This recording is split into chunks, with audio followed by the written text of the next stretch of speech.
Now I will talk about the management approach to dyspnea. Actually, in managing dyspneic patients, we have to perform 3 simultaneous tasks at the same time.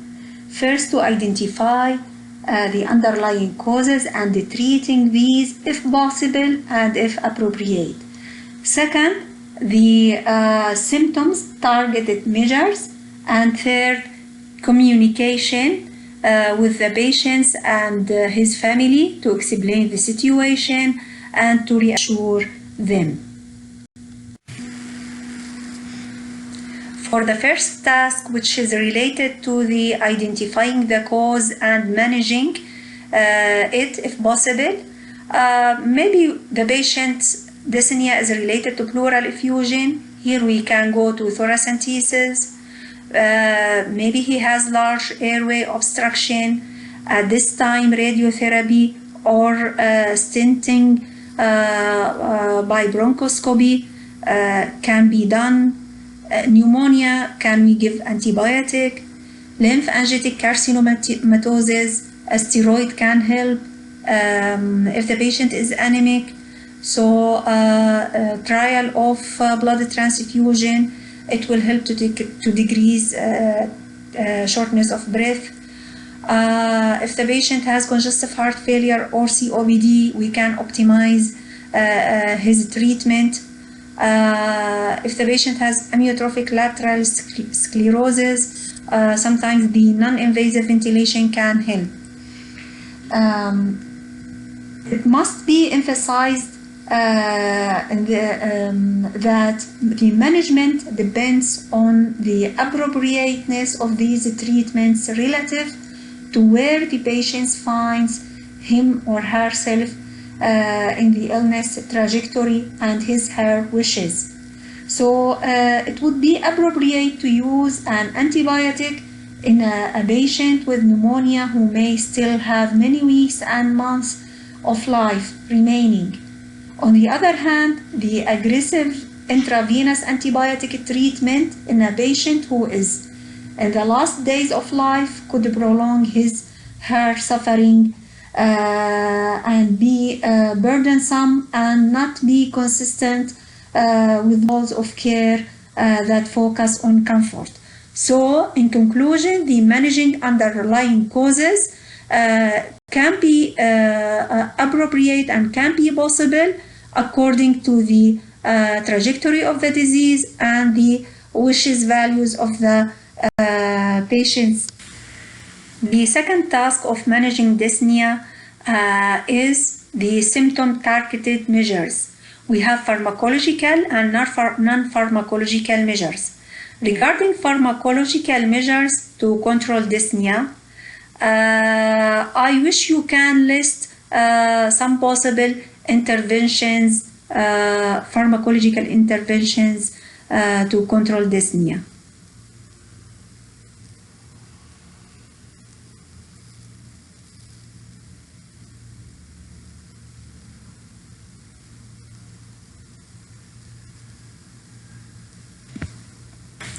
Pharmacological measures to control dyspnea, oxygen, opioid, and adjuvant therapies.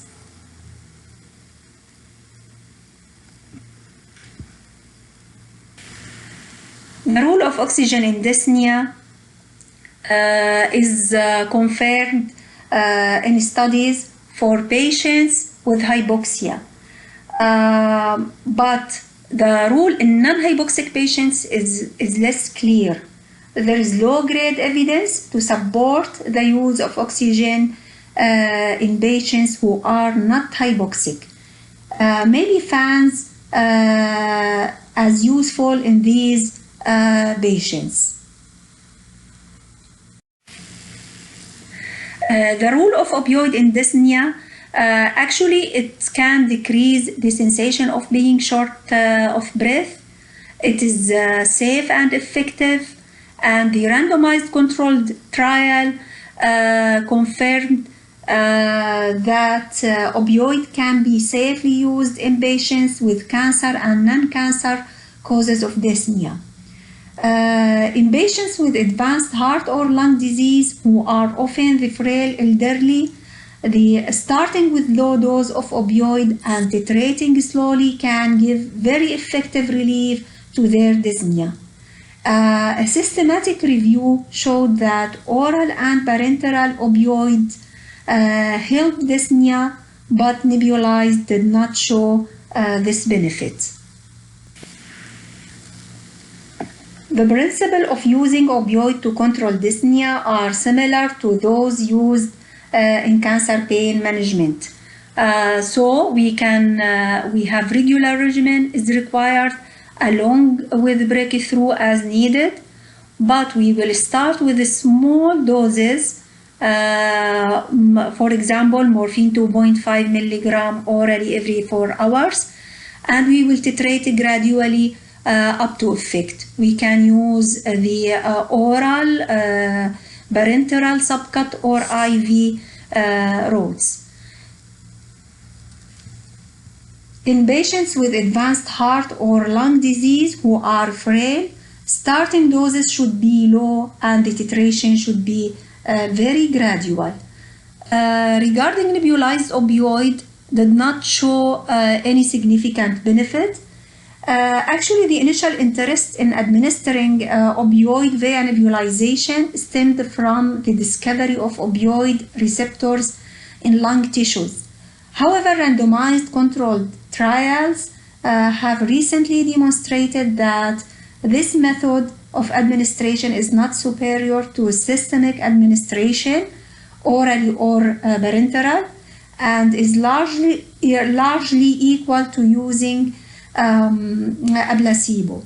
Some cases of anaphylactic reactions to the preservative agents in the drugs have been reported when the drugs have been nebulized. It is thought that systemic absorption is responsible for the benefit in the occasional patients who feel their shortness of breath improved with nebulized opioid.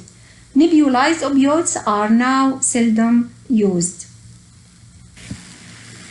Adjuvant medications for dyspnea, we have some adjuvant medications like methotrexate in doses 2.5 to 12.5 milligram 2 times or 3 times per day, orally or injection. Benzodiazepine maybe have a role and be useful in if the patient has panic attacks or severe anxiety, which is the underlying shortness of a breath.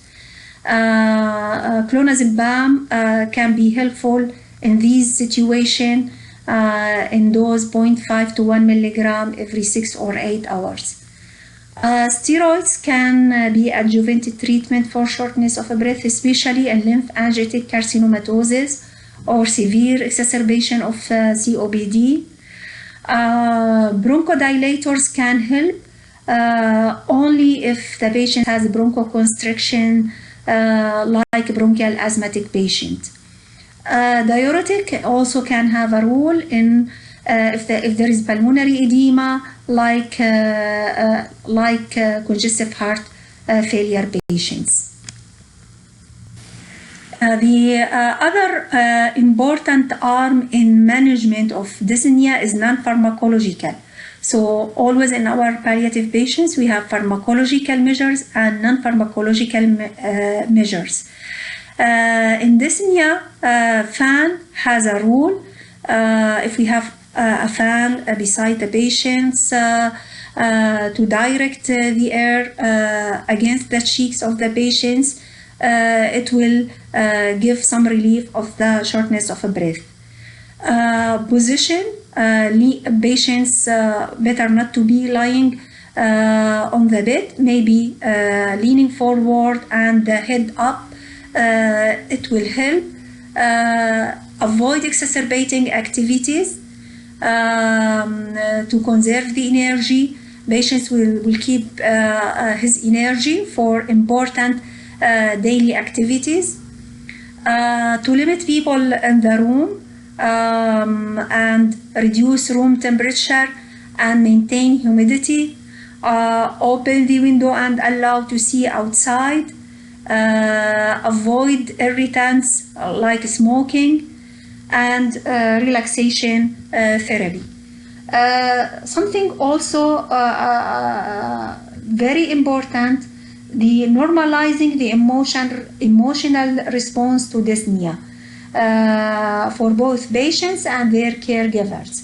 Caregivers can make the situation worse by reacting with fear and anxiety when their loved one becomes short of breath. So it's very important to educate the caregiver how to deal in a calm way and how to respond in a calm way to the dyspneic attack of their loved one.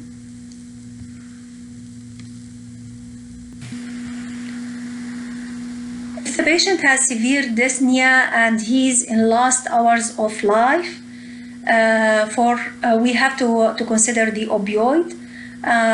It's essential treatment.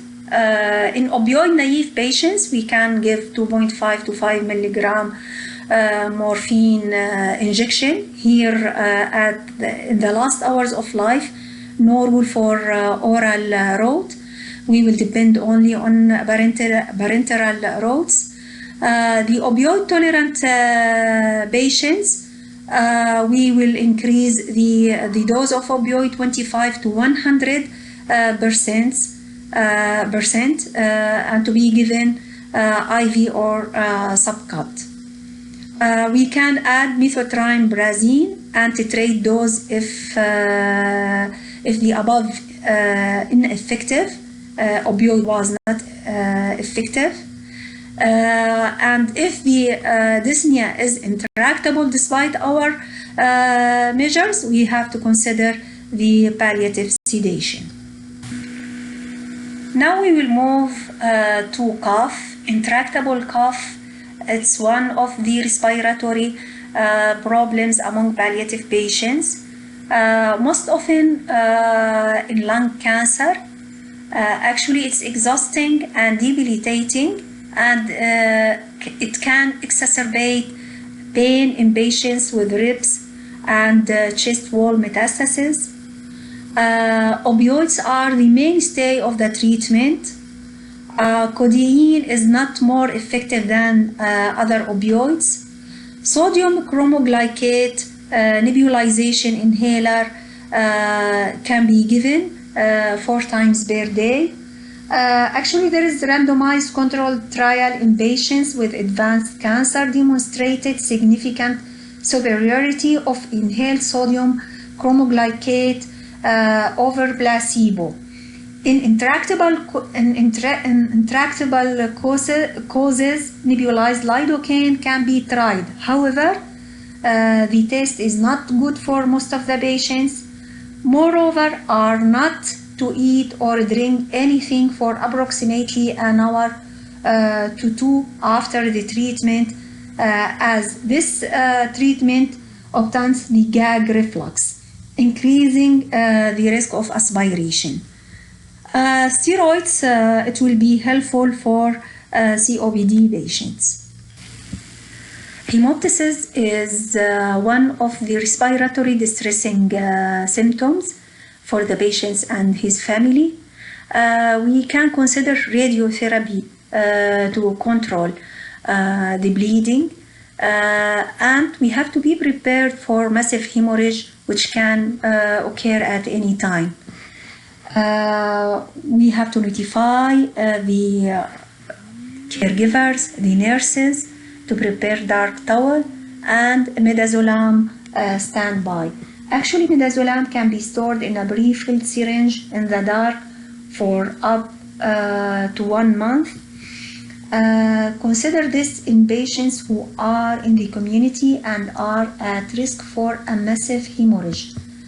A subcut site should be in a place so that families and other caregivers may administer the drug. Families and caregivers should be warned and prepared for this possible complication, as it may be extremely distressing to them. Respiratory congestion also is common respiratory distressing symptoms among palliative patients. It means pooling of upper airway secretions in the last hours of life and or pulmonary edema may be made worse if patients is still receiving fluids, IV or subcutaneous. And here we have to decrease or even discontinue these IV fluids, and we have to sit with the patient's family, educate them what is the aim of decreasing or discontinuing IV fluid. It's very distressing for the family unless explanation given. So again, the communication with family and reassuring them and explaining them is very important at this time. Repositioning the patients often help, and anticholinergic medications has a role like atropine, scopolamine, glycopyrrolate if the secretion is severe. Suction rarely needed. Take-home points. Dyspnea is what the patient says it is. Dyspnea occurs in many illnesses. Opioids are safe and effective in managing dyspnea in advanced disease. Oxygen is useful in hypoxic patients. Non-pharmacological management plays a key role in dyspnea.